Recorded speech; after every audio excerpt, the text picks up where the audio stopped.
এই বন্ধু বান্ধবরা বলে খালি কয় যে তাণ্ডব চালাবো তাণ্ডব, এটা কি তাণ্ডব?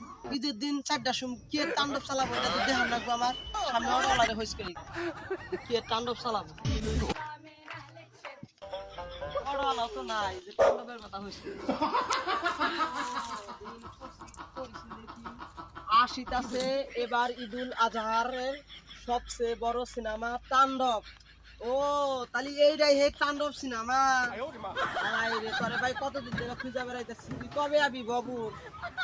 ওই ঈদের দিন শো চলবে বিকাল 4টায়, তার মানে 9 নাম্বার মহাসংকেত দিয়া তুমি আইতেছো তাণ্ডব নিয়ে। যাক ভালো হইলো, এই খেবি তাও বগুড়ের মানুষ আমি সহ সাকিব খানের তাও বগুড় দেখাম।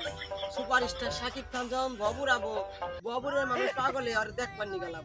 তাই আমার বন্ধু বান্ধব যেন আছে অন্যকে হুদ্দা খবর দিব। তিনি কি লেখছে অগ্রিম টিকিটের জন্য যোগাযোগ, আমি যোগাযোগ করবো নি আমার বাসায় উনু, ঠিক আছে? আমি অগ্রিম টিকিট নিয়ে রাখবো নি, আমার বন্ধু বান্ধব যে কটা আছে 100 টাকার টিকিটের মূল্য না, আমি নিয়ে 500টা বুকিং দিয়ে রাখবো। যাই গিয়া ভাই, ভালো থাকো।